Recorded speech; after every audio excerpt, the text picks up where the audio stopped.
Despite the evils of our time, God remains steadfast. Let us build our lives on the rock that cannot be shaken. Let us trust in our Creator, even in these difficult days. No problem is too big for God. That's my two. Thank you, Carol. Thank you very much. Really good. All right. Susan Barnes, I don't know where your bio is, but Susan was one of the founders of this church. She is a long-time health practitioner, and she was a unity minister. She has lots and lots of experience over the last probably 30-something years, 35 or more years, studying metaphysics and following the spiritual path. She is a herbologist. She lived in Durango for a long time, and she moved to San Juan County in the early 90s. And then about 9 years ago, she moved to Belize, where she currently resides and has a clinic where she treats local people. Belize is pretty much technologically a backward country, and she's pretty much become the doctor in this village where she lives.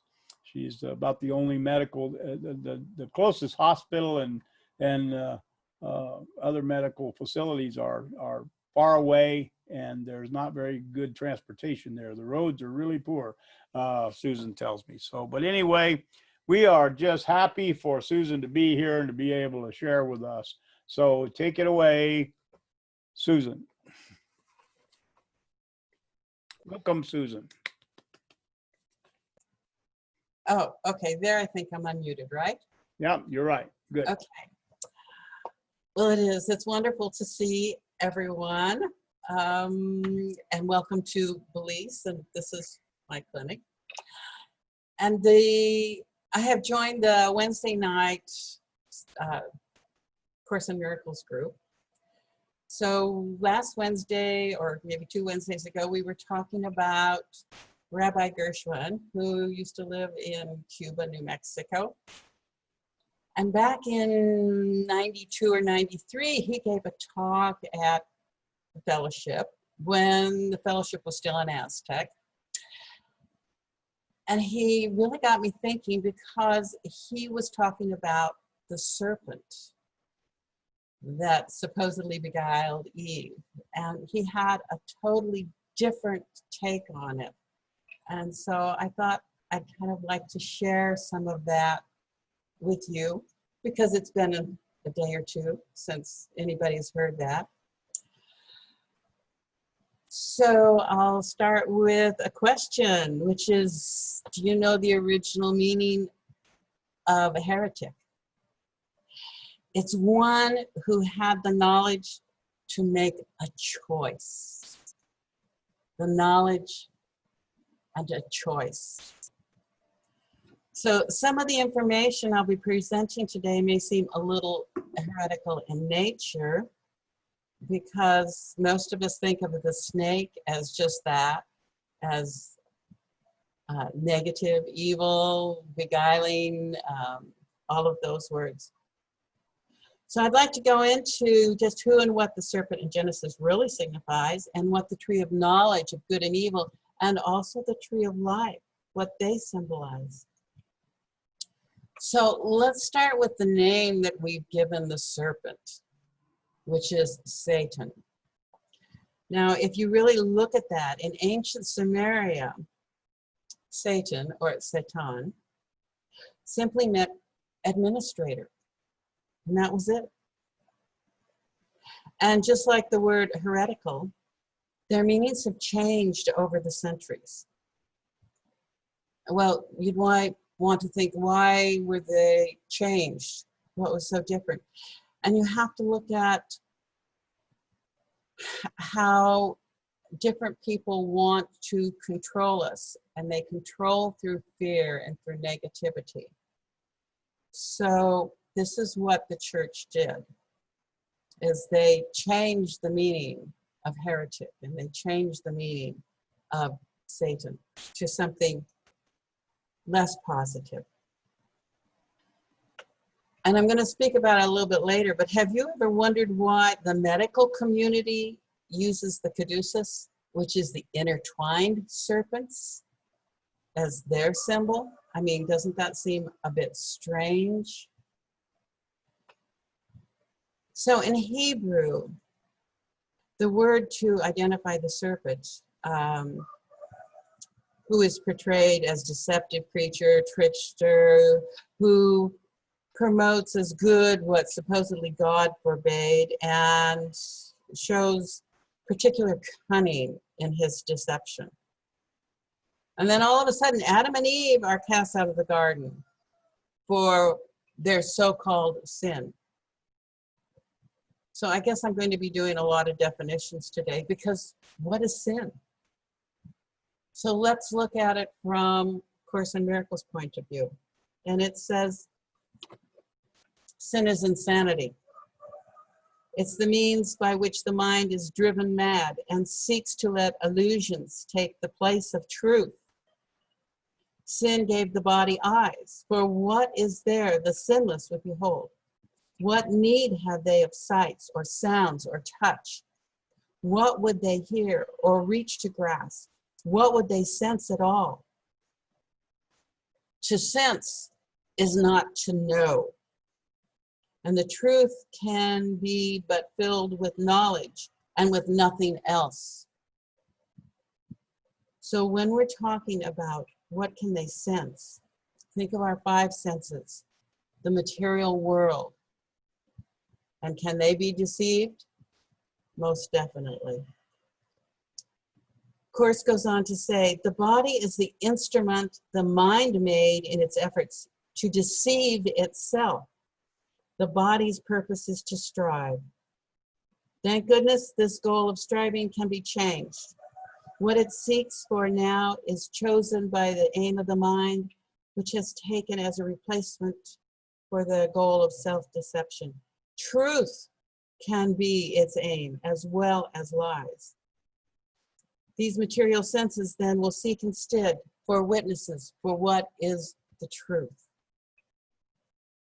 Sin proves that God's child is evil, timelessness must have an end, eternal life must die, and God himself has lost the child he loves, with only corruption to complete himself. God's will is forever overcome by death. Love is slain by hate, and peace is to be no more. So that's what Course says about sin. And of course, Course says there is no sin. There are mistakes. And as Edgar Casey has said, it doesn't matter which way you move, forward or backward or sideways. As long as you're in motion, the Creator, the universe, will move you into the right direction. So historically, serpents and snakes represent, believe it or not, fertility or a creative force.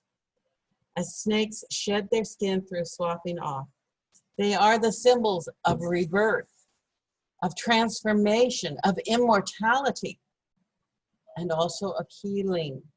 The caduceus. The Ouroboros, which is simply the snake with it in a circle, so it has its tail in its mouth. This is the symbol of eternity and the continual renewal of life. The serpent in the Garden of Eden could be called desire and the material senses, or the activity of life in an external material expression, but apart and separate from our source of life, from our Creator. When this external life is lifted up to the realization that it is spirit, then it becomes healing. Because the only true healing is of the spirit. Anyway, this was illustrated by Moses lifting up the serpent in the wilderness. Those who had been bitten by the fiery serpents, which symbolizes mostly lustful expressions of life, they were healed when they looked upon the serpent that was lifted up by Moses. They looked up or perceived the truth about their divine life, and their minds and their bodies were cleansed and healed. Bitterness always has at the back of it a bite for someone.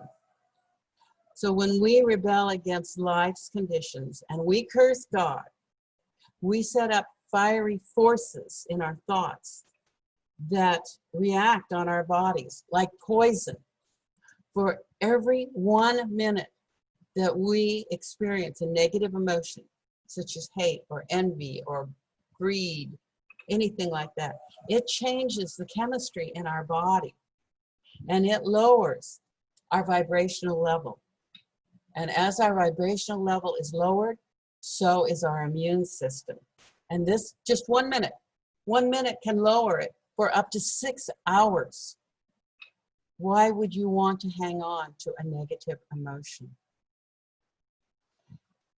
The reverse of this, though, and the good part, is that for every kind and loving and good thought that you have, your vibrational level is raised, and that can actually change your immune system for the positive for up to 24 hours. So just think of a positive and good thing as being, what, 4 times? 4 times the power of a negative thought.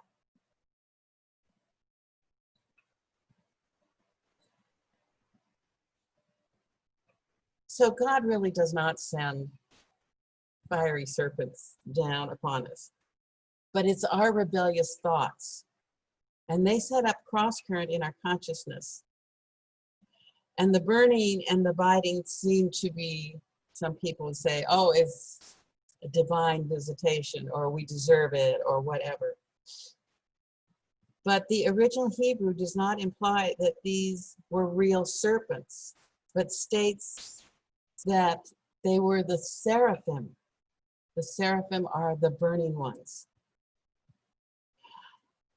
They are, their definition is the fiery ones, to consume with fire, but realizing that fire is purifying. But it also, seraphims are thoughts of nobility, eminence, and glorious, the princely. For Isaiah, the seraphim were heavenly beings. And they were ideas of purity or the cleansing power. Now, their wings symbolize freedom from our material limitations.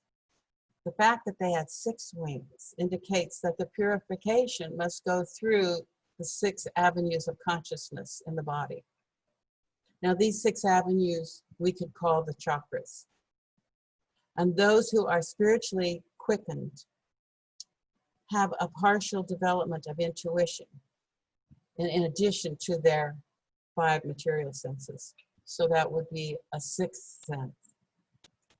The intelligence of the seraphim, represented by their faces, is concealed because the work to be done is too deep for human understanding.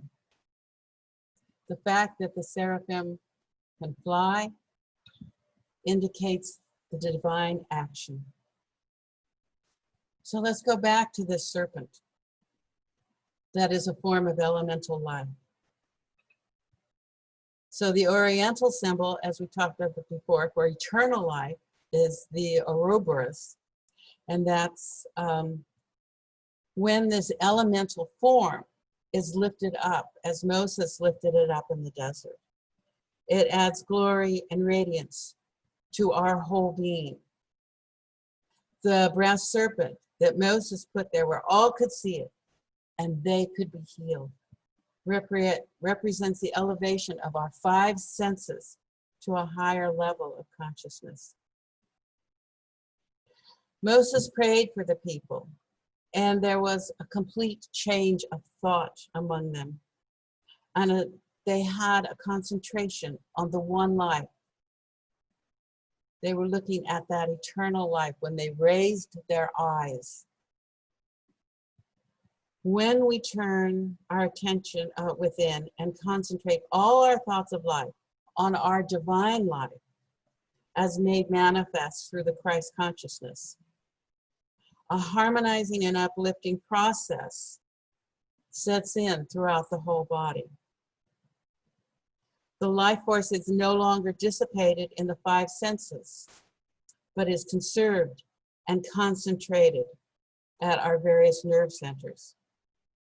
Through the action of the mind in prayer, in faith, with meditation, the life force is transmuted to a higher form of energy, and the whole person is lifted up and healed. This is the way that the body is spiritualized. And through this method, we will finally realize our immortal body. Even as Moses lifted up the serpent, we need to lift up our senses, our personal consciousness. We take up the serpents and realize that it does not hurt our material bodies. When we lift ourselves up in this way, then that enables us to lay our hands on the sick and the sad, and there is a pouring out of a healing power of the Spirit. So therefore, the caduceus, which is what the medical community uses as their symbol, because those serpents represent the kundalini, the chakras, the chi, and this is raised to a healing energy.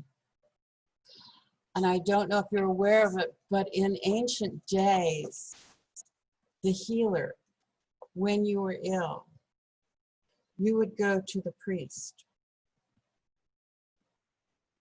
because everyone realized that true healing is not of the body, but of the spirit. So really, that serpent, the administrator, the Satan, was not leading them into destruction or sin, but offering them an opportunity to choose with our free will the material world or the knowledge that we are not separate from our creative force and that we are not truly in this world of duality, but we are of the immortal oneness. We are truly the children of the one God.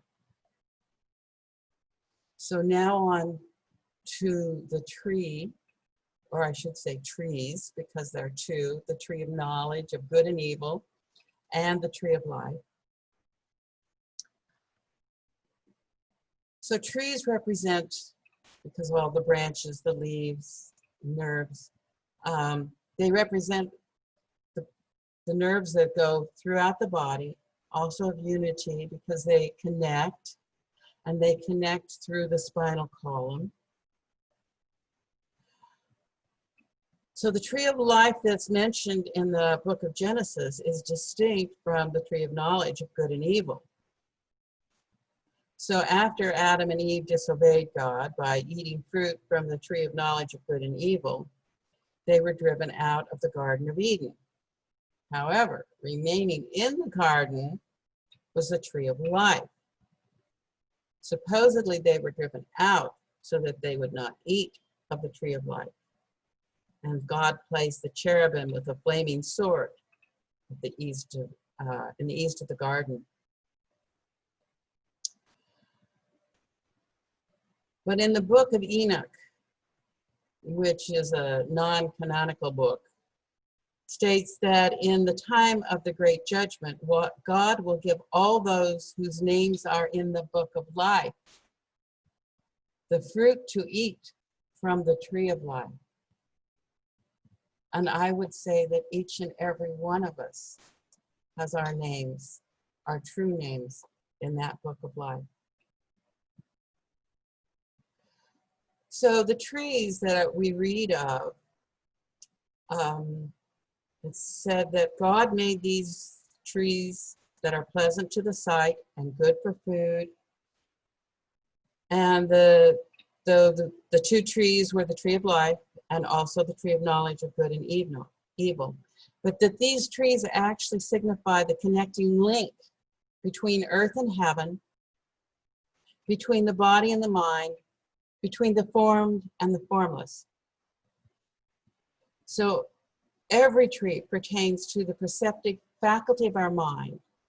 In other words, how do we choose to see a situation? Choosing between duality or realizing that there is only one life. And it's always much more pleasant if we look upon the truth. So the substance of our spiritual thought is the food that is the good food. And the tree of life in the midst of the garden represents the absolute life principle established in human consciousness by the divine mind. The roots of the tree of life in the human body are centered in the solar plexus, and they are symbolized by the nerves. Now, the regenerative center, which is the root chakra, which is the bottom one, is the point at which the spiritual connects with our material life. However, when the consciousness has been brought to atonement, when it has been raised, as Moses raised the serpent, then we have placed ourselves in the garden through the I Am, the Creator, and we connect with the tree of life, which is in our bodies, the heart chakra. And from this center, we exercise authority and dominion over the whole current of life in our bodies. Remember, every positive, good thought, spiritual thought, raises our immune system. Okay, so let's look at the significance of that heart. I don't know if you're aware of it, but there are 3 organs in the body that actually have brain cells. And of course, the brain, the small intestine, which is also called the microbiome, or our immune system. And of course, you know, you've said this before, oh, I have a gut feeling. That's your brain. When people are suffering from depression and things like that, they need to be treating their intestines, not necessarily the brain up here. This is the brain we're using, that you're using right now to listen to me. Okay, but mostly the gut, which has been your past programming through your ministers, through your parents, through your teachers, through your peers, whoever was influential in your life.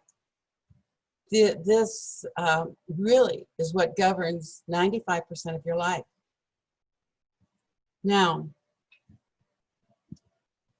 the heart. The heart is our direct connection to the divine. Just so we were talking about the tree of life. This is our connection. And we feel that with our emotions. And how do we connect with that? Through prayer, through meditation, with dance, with song, with things like enjoying a lovely meal with the people that you love. So the tree of knowledge of good and evil represents the discerning capacity of our minds. But who do we serve? We have to first perceive truth. And then we can discern the relationship of ideas, set up the perfect activity, raise our immune system. The Creator had told Adam to avoid the tree whose fruit gave the knowledge of good and evil. And he said, for in the day that thou eatest thereof, thou shalt surely die. Why? Because if you lay hold of the tree of good and evil, duality, and you keep on living in that negativity, then you truly do bring destruction upon yourself. Because Your branch has separated. Your thoughts are separated from the divine mind. So when you have a belief in this duality or the ego, its life, its substance, and its intelligence, okay, it cuts off that source, and then the ego begins this kind of downward spiral, you know, that's, there's good, there's evil, there's truth, there's birth, there's death, and there's duality. There's not the oneness. So we have lost our consciousness of our divine nature in spirit. And so we must begin again to lay hold of the potential ideas and substance. And we must, as God told Adam, till the ground from where we were taken. Okay, so the spiritual life is protected from the coarser consciousness, subconscious, by the flame of a sword which is turned every way, or by the word of God and the cherubim. And the cherubim, the sacred wisdom. We can regain the entrance into Eden only by being born anew of the Spirit, which means looking upon the raised serpent, the Kundalini, be purified and be healed.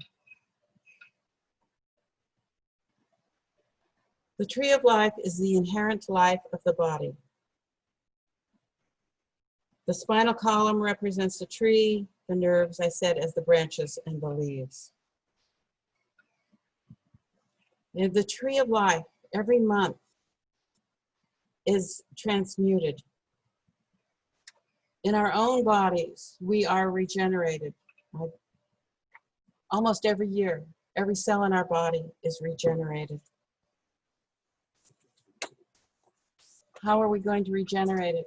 With negative thoughts, or if those of the divine, positive, loving kind? Because we're kept from partaking of this precious, healing, life-giving fruit, tree of life, only by the thoughts through the five senses, through materialism. When we raise it up to truth, when this idea of purity is built in, our bodies begin to express their original holiness and perfection. We can eat of the fruit of the tree of life when we appropriate all the ideas of our divine life, ceasing to dwell on life as something that comes and goes or something that is governed by birth and death. And I loved it when Ron said to me earlier, I don't believe in death. I agree. So we see the upraised serpent, when looked upon, can offer us healing and greater spiritual awareness. The tree of knowledge of good and evil can lead us into the world of duality. And when we raise that serpent, the tree of the immortal life is ours. When we raise our spiritual consciousness to see beyond that duality of good and evil. And we choose to see only the truth of who we really are. And I'd like to end with another quote from the Course, because as you know, the Course has been my main spiritual guide for the last 35 years. A madman's dreams are frightening, and sin appears indeed to terrify. And yet what sin perceives is but a childish game. The child of God may play he has become a body, prey to evil and to guilt, with but a little life that ends in death. But all the while, his Creator shines on him and loves him with an everlasting love, which his pretenses cannot change at all. How long, O child of God, will you maintain this game of sin? Shall we not put away these sharp-edged children's toys? How soon will you be ready to come home? Perhaps today? For there is no sin. Creation is unchanged, would you still hold return to heaven back? How long, O holy child of God? How long? Namaste. Namaste. Thank you, Susan. Thank you so much. It was a good talk. We appreciate it. We appreciate your words. At this time, we usually open it up. If anyone would like to ask Susan questions or make some comments, now's the time. So you can unmute yourself and talk to Susan directly.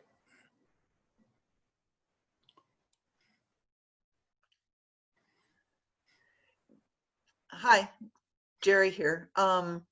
Wonderful thoughts about the serpent, a different concept. I really like the part about the negative and positive thoughts affecting our thought process, our health, our immune system, our everything. It just reinforces to me, what I believe, but some of the descriptions that you gave and some of the references you gave me new room for thought, particularly about the serpent and the tree. The Tree of Life reminds me of Margaret's book on trees, and I found that a fascinating, wonderful book. And so I love the reference there and the connection between the tree and the chakras and the spine. And thank you. Thank you very much.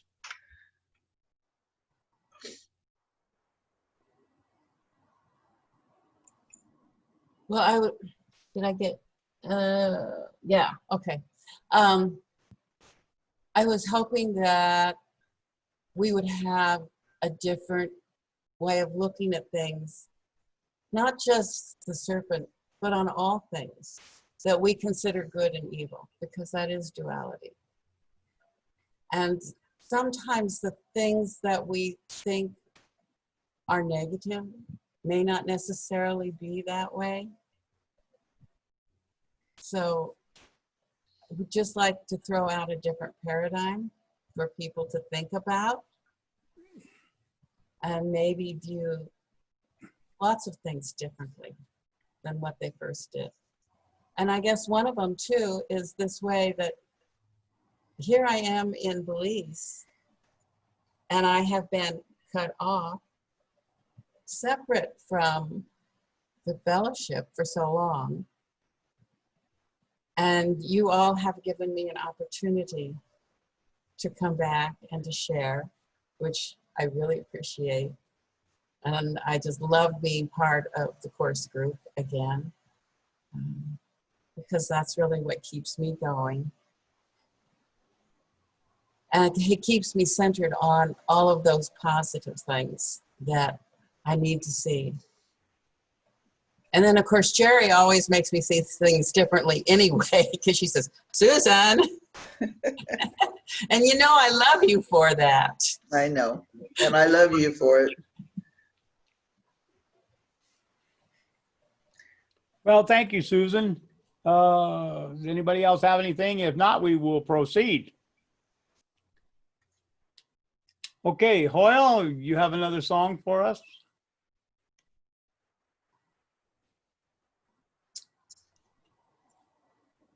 Got it?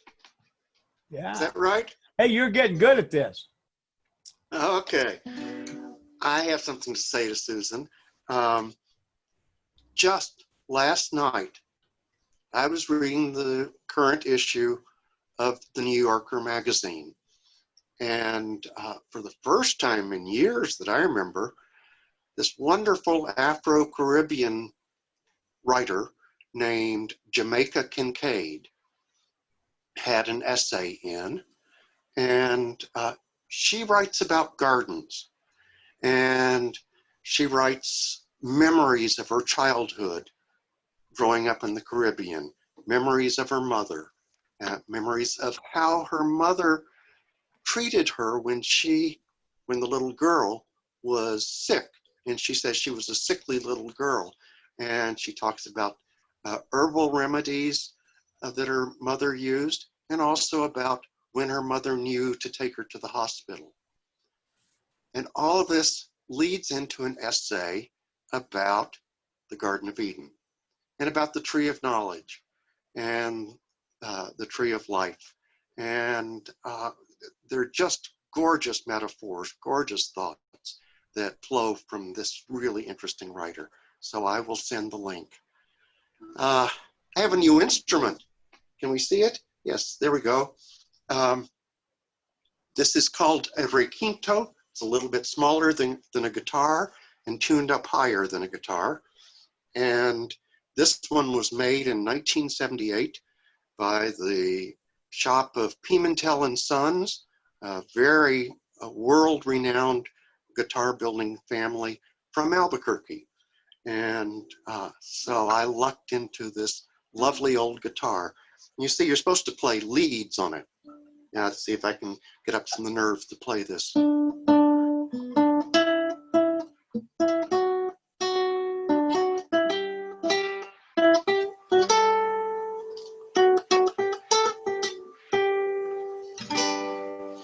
So, but I'm just going to chord for the song.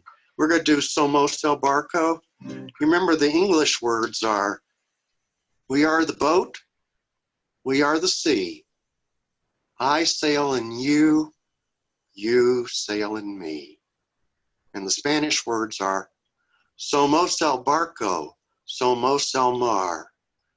Tú navegas, yo navegas en ti.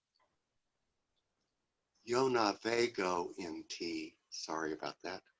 Tú navegas en me. It's easier when I sing it.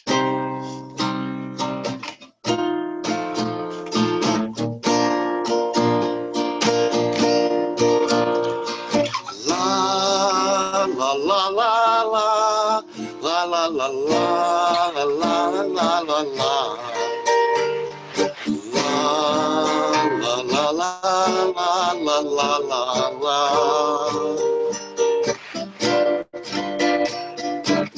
The sea, the stream sings it to the river sings it to the sea, and the sea sings it to the boat that carries you and me. Somos el barco, somos el mar. Yo navego en ti, tú navegas en mí. We are the boat, we are the sea. I sail in you, you sail in me. La la la la la la la la la la la la la la la la. The boat we are sailing in was built by many hands, and the sea we are sailing on, it touches every sand. Somos el barco, somos el mar. Yo navego en ti, tú navegas en mí. We are the boat, we are the sea. I sail in you, you sail in me. I sail in you, you sail in me.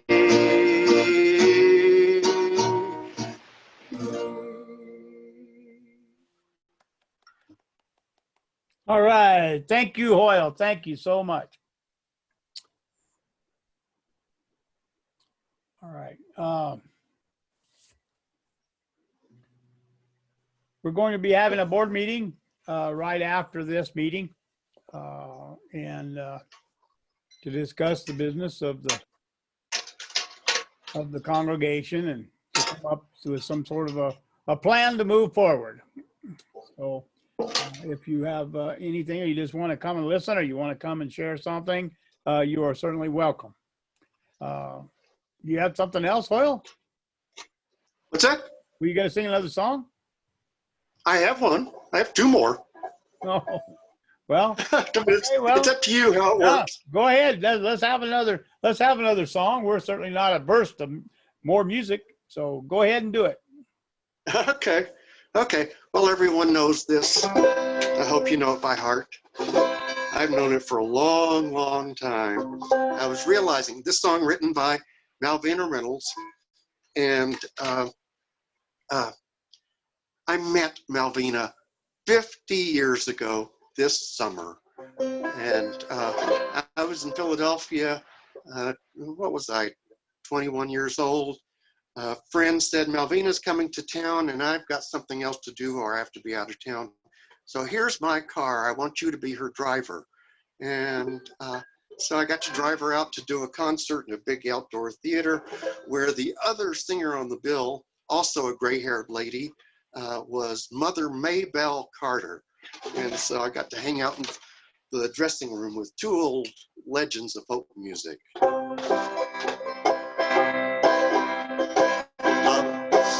I'll make it the right key.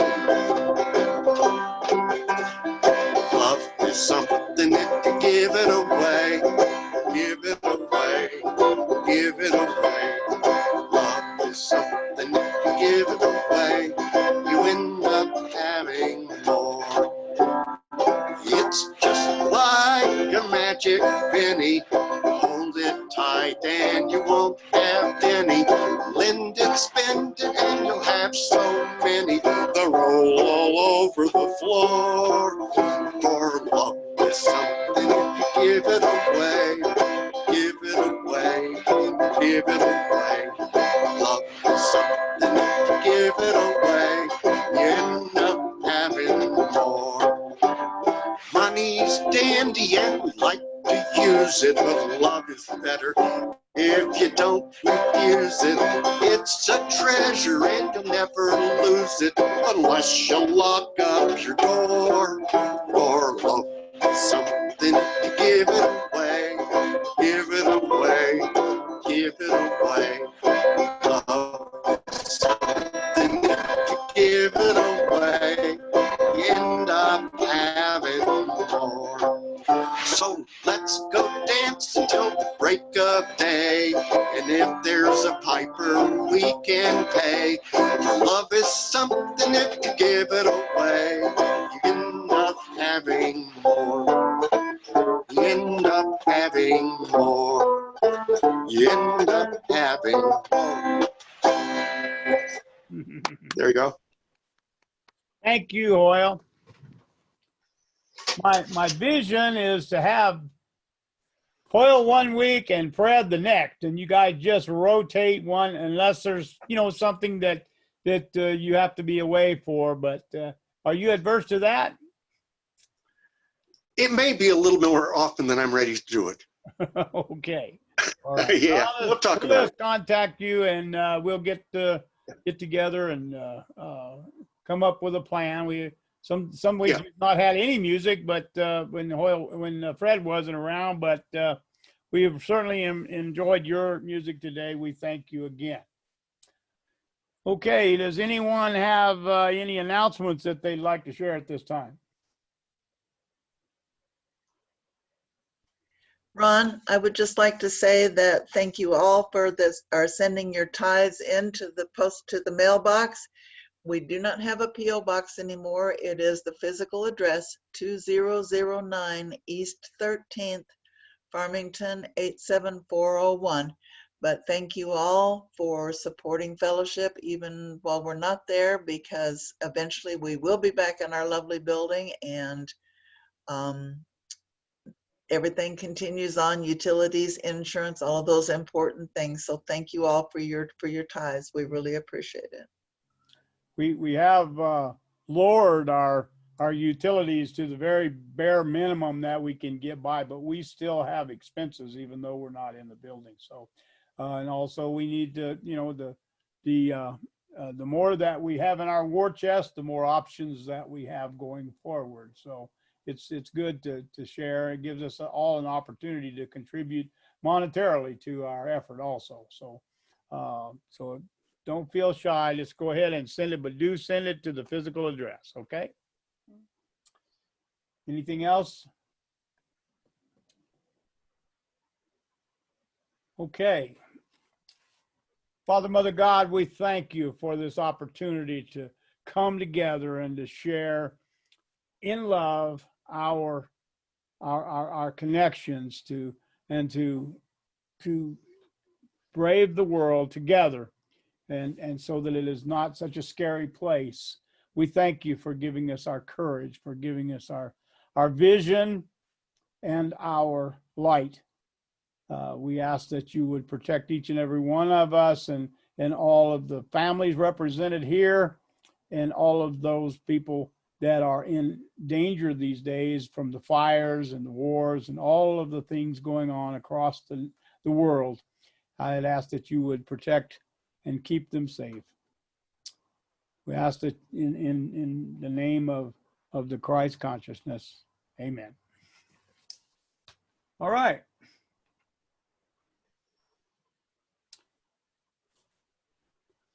What I'm going to do now is just open it up to anybody. Thank you, Susan.